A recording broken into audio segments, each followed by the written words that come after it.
Olá, você chegou ao podcast Verbo. Seja muito bem-vindo. Meu nome é Rosane Bacchili e eu sou irmã do Luiz Bacchili, que idealizou e criou esse encontro que a gente vai fazer semanalmente, cada 15 dias. Ele conversa com vocês de Vitória, Espírito Santo, e eu converso aqui de São Paulo, alternadamente.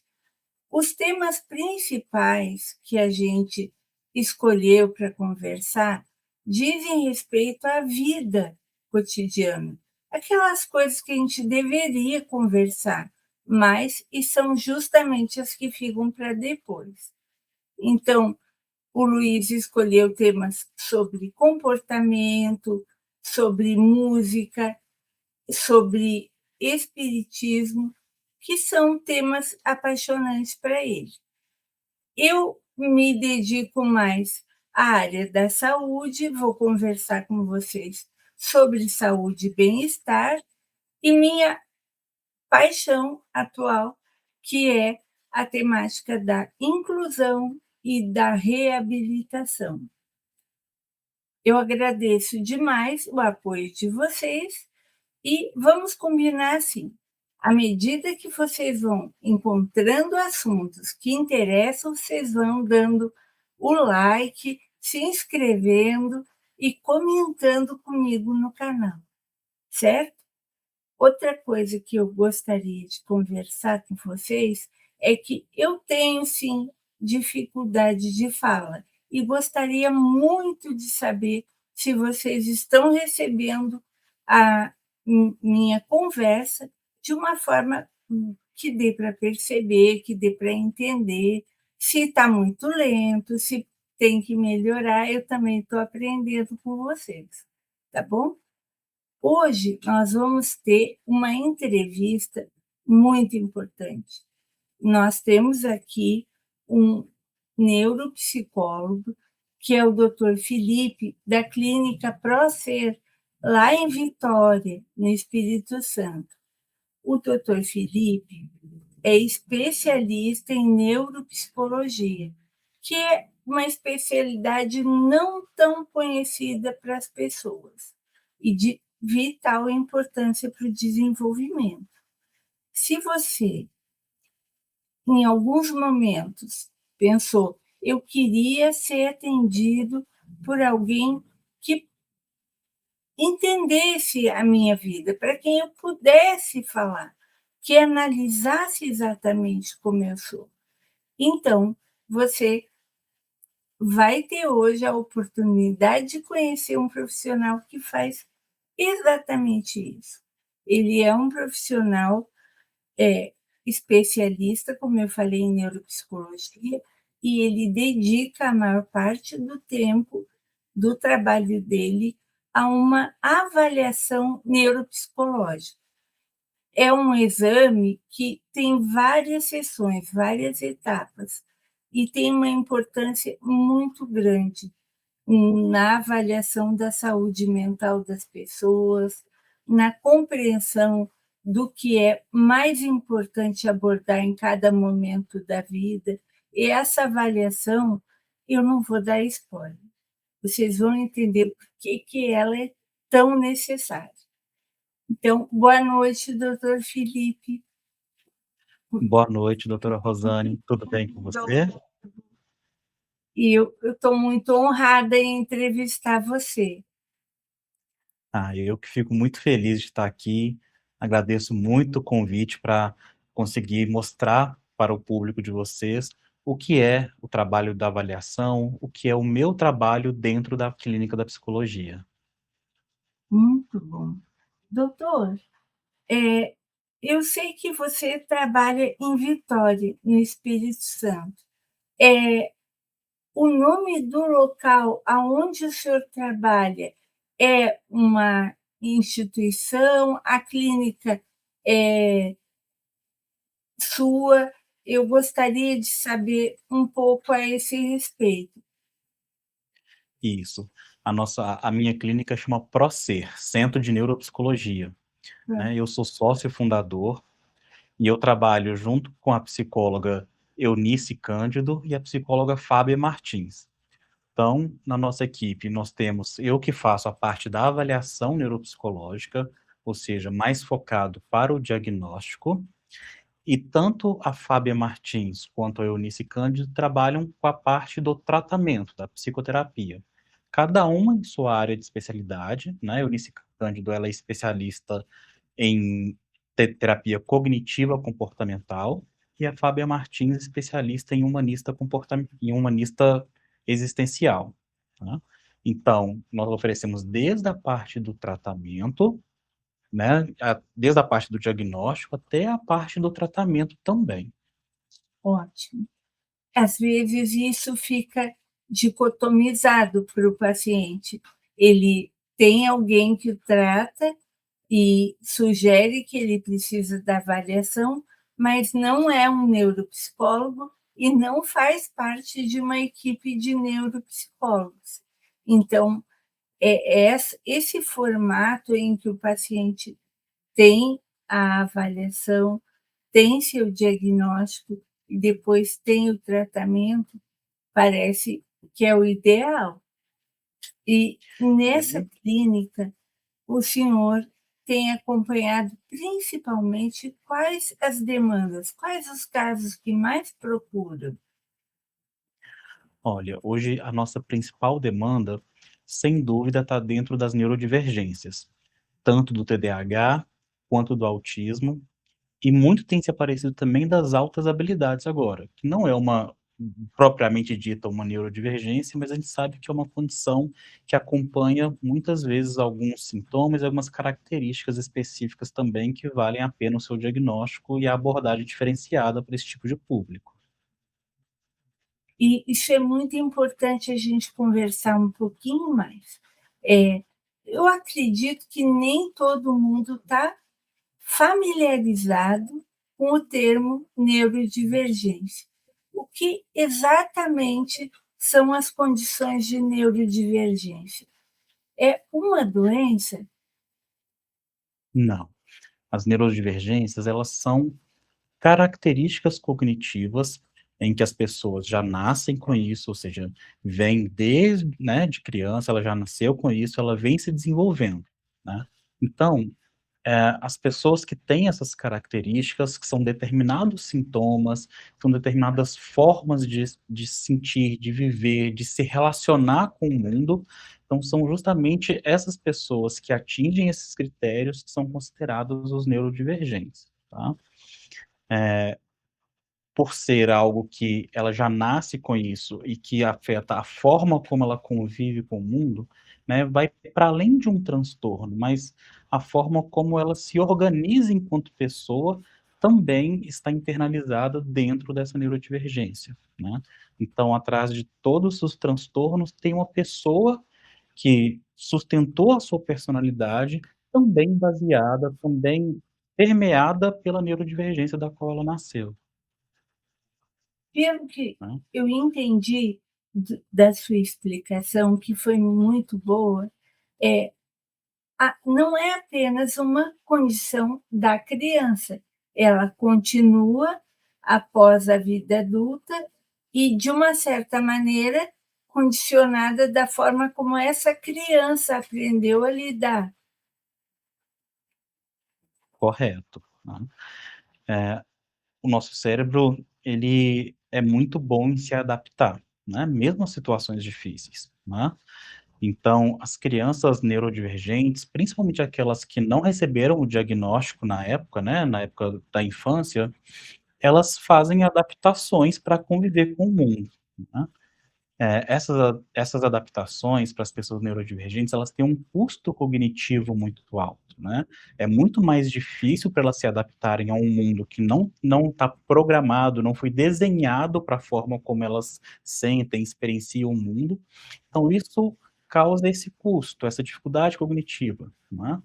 Então, a partir desse custo cognitivo, a gente percebe que, apesar de estar adaptada, apesar de chegar na fase adulta e ter convivido com várias coisas, acabam aparecendo sintomas, ah, por exemplo, como de ansiedade, como de depressão, por conta dessa adaptação que não é, obviamente, perfeita, porque o mundo ainda não está preparado para isso, né, e eu acho que não vai ser totalmente preparado para isso, né, então somos nós que precisamos aprender a conviver com essas questões para que, esse mundo que não de fato não está adaptado, para que a gente consiga se integrar à sociedade da melhor forma possível, né. Então, muitas vezes as mães chegam preocupadas, né, assim: "Ah, como é que eu vou fazer pra de adaptações na escola, como é que eu vou fazer de adaptações seja no trabalho, né, quando eu estou adulto". E é muito importante que essas adaptações levem em consideração as necessidades da pessoa, né, mas é também igualmente importante que essa pessoa esteja no seu tratamento interno, na sua psicoterapia, na sua reabilitação cognitiva, para que ela também consiga se entender, adaptar até aonde ela precisa adaptar, e também é importante ela reconhecer aonde é o limite dela, para que ela não precise mais ficar exigindo de si mesma um comportamento que é preterido pela sociedade, um comportamento que a sociedade quer dizer que ela tem que fazer, mas que ela não dá conta naquele momento. E entender que não é só que é difícil para ela, né, não é só que ela não dá conta, é porque tem uma questão, né, que torna aquele tipo de comportamento que para outras pessoas pode parecer simples, mas que para ela não é, né. Então quando ela entende esse limite, ela entende até onde ela deve ir, fala assim: "Não, a partir daqui, eu acho que hoje tá bom, hoje eu devo me recolher, eu vou descansar, eu não devo me indispor nessa situação que poderia me causar, né, um mal maior daqui a um pouco". E entender também, não, essa situação aqui eu vou ter que enfrentar, não tem outro jeito. Isso aqui eu preciso de fato enfrentar, porque é importante. E aí eu já sei as consequências desse enfrentamento e vou mais preparado para isso. Esse aprendizado de como lidar, então, ele aumenta, melhora depois da terapia. Correto, né. O objetivo principal da terapia é justamente esse, que os comportamentos, que a adaptação ela seja feita da forma, da melhor forma possível, ou seja, daquilo que vai causar o menor prejuízo para a pessoa, né. Então a terapia ela vai focar tanto nessa aprendizagem dos comportamentos, quanto também na questão emocional, né. Muitas vezes a gente percebe que, os neurodivergentes chegam numa fase adulta, com um sentimento de eu não sou capaz, né, de que eu não dou conta. Lá na infância eles escutaram muitas vezes que eles eram ou preguiçosos, que eles não queriam nada com nada, que não sabia por que que ele estava parado ali naquele momento, né. Eh, e essas falas vão causando vão inte quando eles vão internalizando isso, essas falas vão causando essas dificuldades na fase adulta, né. Então muitas vezes a desconstrução desses paradigmas que ela foi internalizando é muito importante que seja feito durante a terapia também.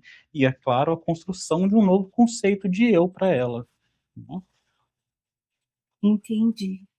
Então, a pessoa vai se reconhecer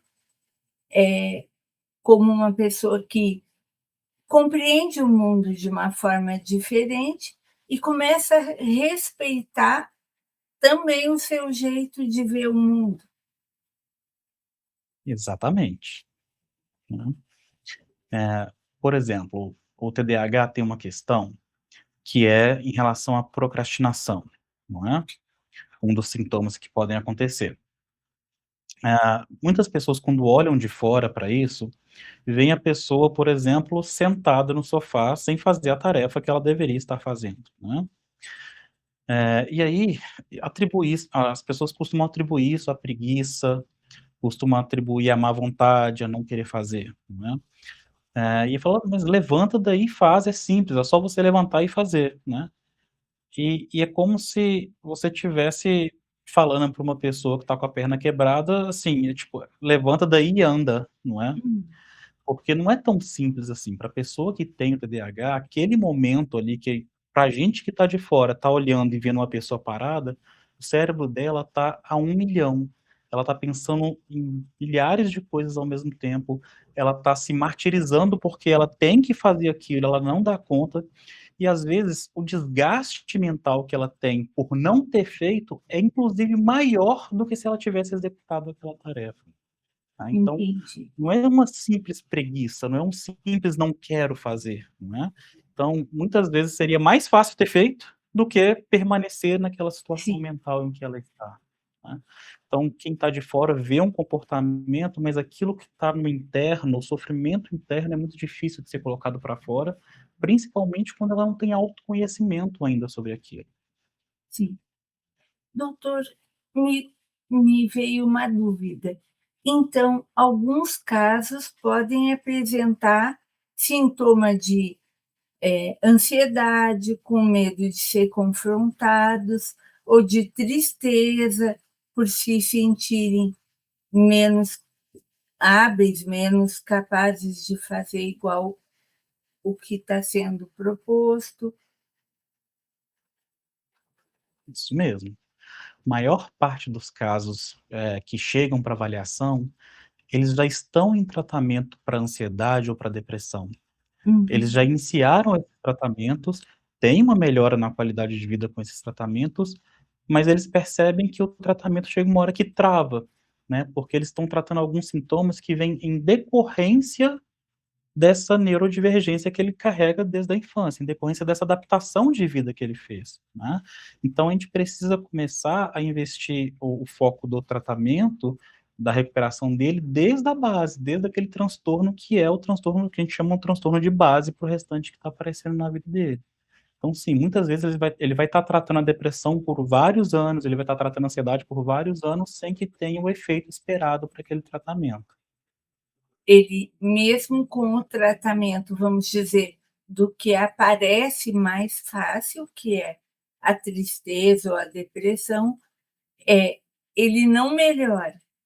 Não melhora porque a questão de base não é essa.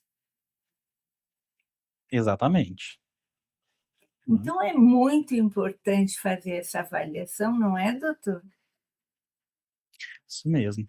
Eu costumo falar que o diagnóstico correto, ele poupa muito tempo da pessoa, né, porque o tratamento as tentativas de tratamento, elas são tentativas que são demoradas, né, uma medicação que se inicia agora vai precisar de um prazo para saber se ela funcionou, de adaptação da medicação, né, e aí se daqui a 2, 3 meses essa medicação não funcionou, eu vou precisar de fazer um outro investimento, eu vou entrar na terapia focada por exemplo, algumas pessoas com TDAH chegam numa terapia focada para performance, né, e aí se utiliza várias ferramentas de performance e vê que não existe resultado com aquilo, porque aquelas ferramentas não estão preparadas para o estilo cognitivo dele, porque ainda não tinha sido descoberto, não é. Uhum. Então, é muito importante que o diagnóstico seja correto para que o caminho seja na direção em que ele precisa, né.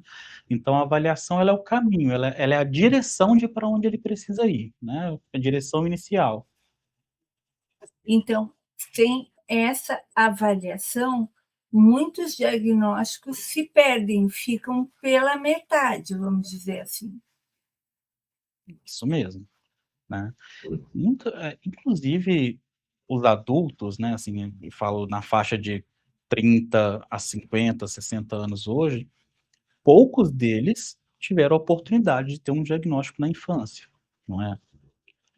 Então, a gente percebia, assim, se a gente olhar lá para trás, na nossa época de escola, a gente percebia um tanto de pessoinhas diferentes, cada um com as suas questões, né, e que a gente percebe hoje com o nosso olhar clínico, o quanto seria importante aquela pessoa ter tido um apoio naquele momento, não é. E que por desconhecimento, desinformação, não puderam ter acesso a isso, não é verdade? Então, essas pessoas estão hoje buscando o diagnóstico, né. Hoje elas estão chegando para a gente tem atendido muitos adultos, isso tem sido muito importante. Doutor, e essas pessoas, elas podem não ser neurodivergentes e se beneficiar também da avaliação? Correto. A avaliação neuropsicológica, antes de tudo, ela é um processo de autoconhecimento, não é?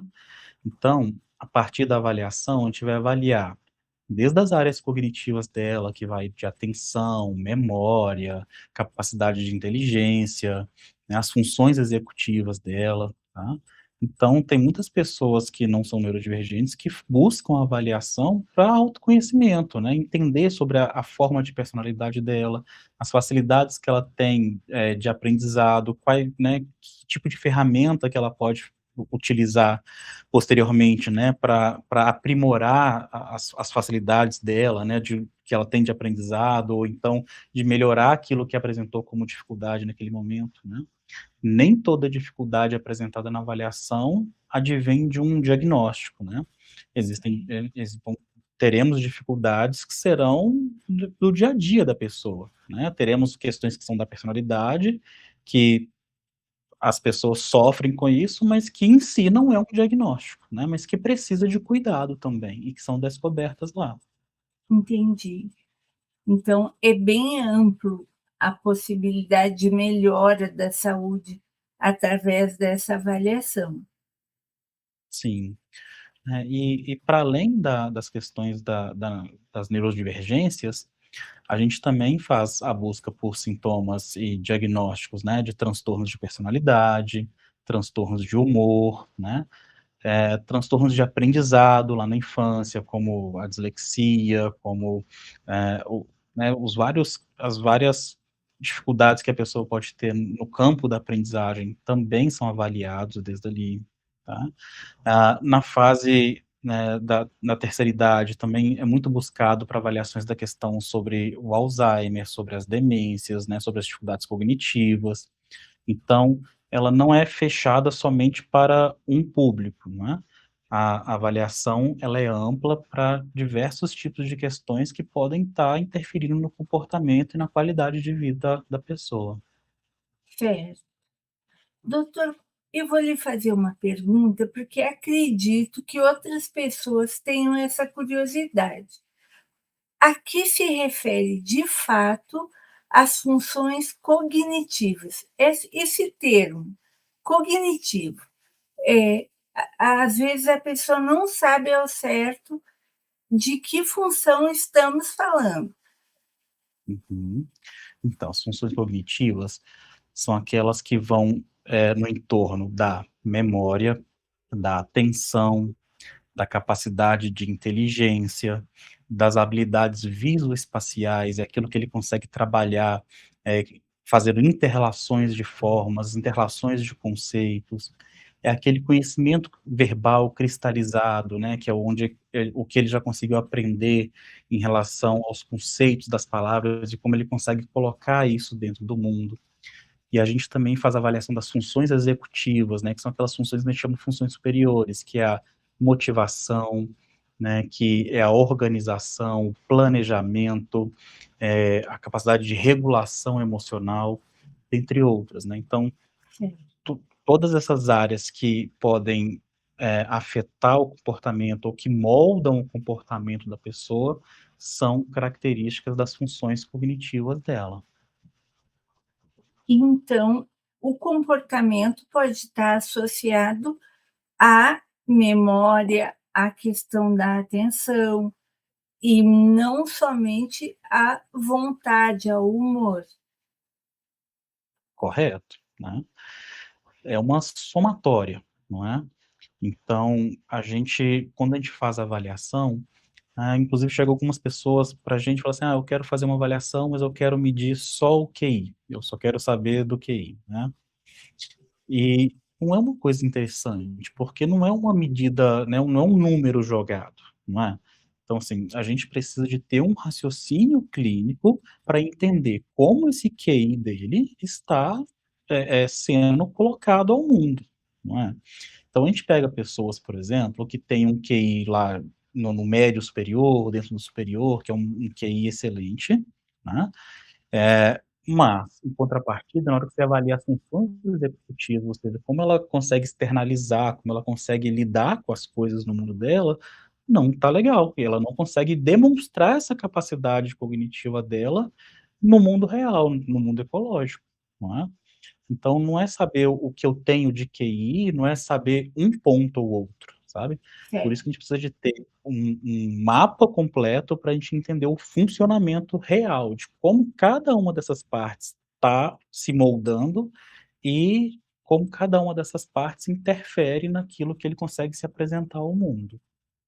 Eu gostaria muito que você falasse, nesse momento, para quem é adulto e gostaria de fazer uma avaliação como essa para compreender melhor suas sintomatologias ou suas dúvidas, porque às vezes a pessoa não sabe nem o que são os sintomas, ela tem dúvidas a respeito da sua forma de agir.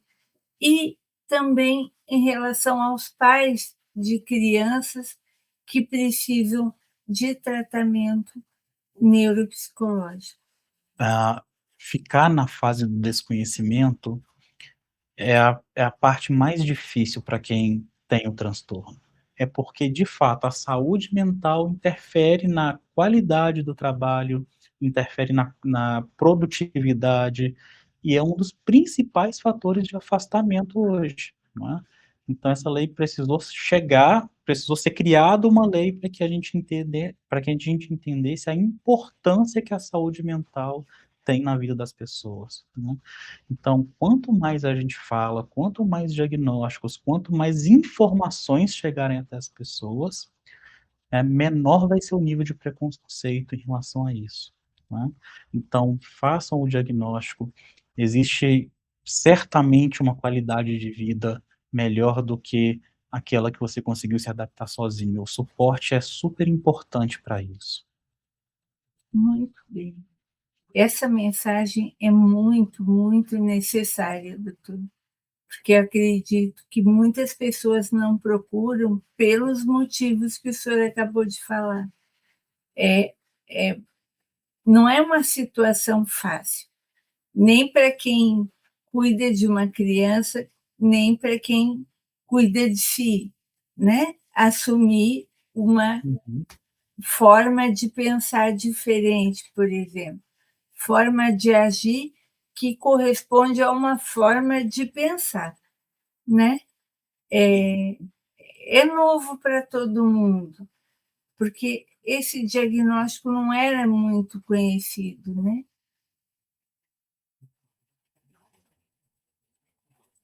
Isso mesmo. Ah, apesar do por exemplo, em relação ao transtorno do espectro autista, né, uma coisa que as pessoas falam muito hoje em dia, né: "Ah, estamos aumentando muito o número de autistas", né. E algumas pessoas se utilizam dessa fala com uma conotação negativa, né, mas falo: "Ainda bem", não é. Se a gente Exa está aumentando os diagnósticos, quer dizer que a gente está cuidando de mais pessoas. exato, Né. Então a gente tá cuidando, a gente está tendo a oportunidade de cuidar das pessoas da forma como elas precisam ser cuidadas, e que bom que está tendo mais diagnósticos então, não é muito bom. verdade?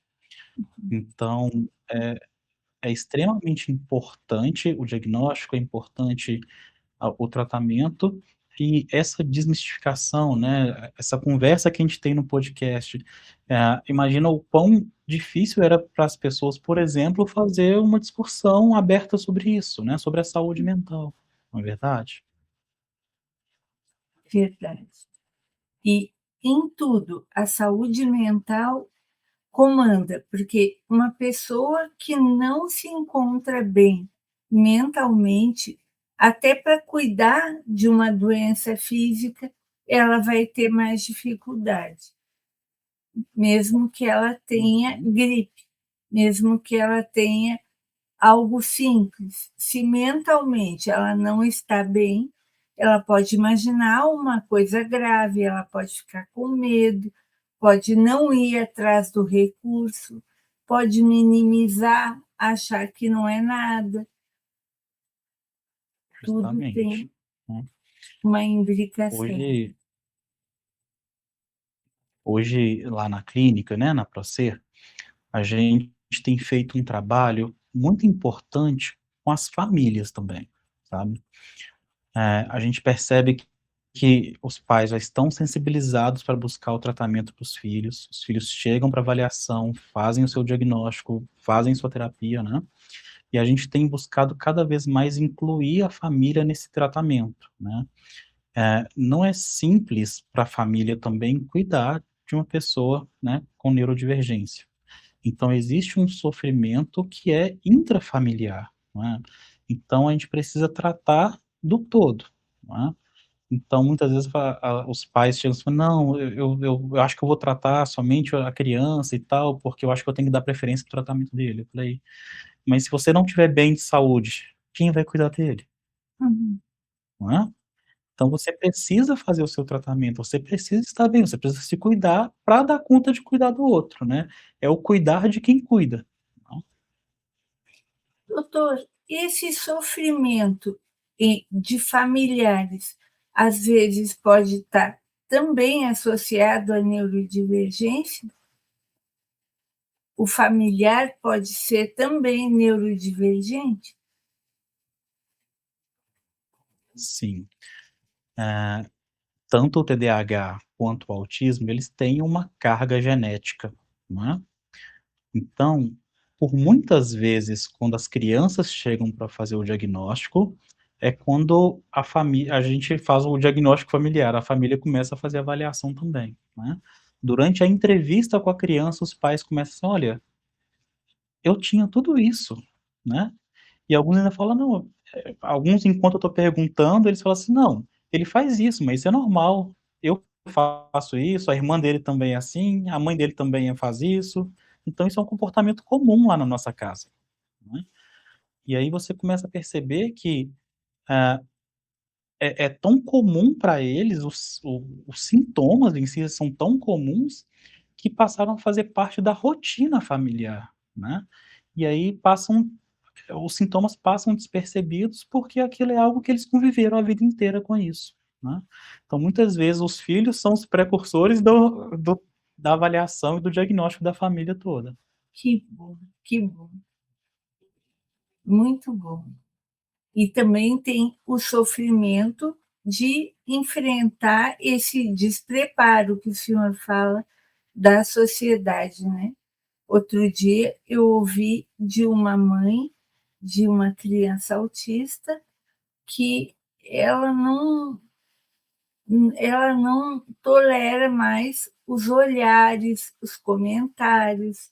Isso faz um sofrimento muito grande para a família, né.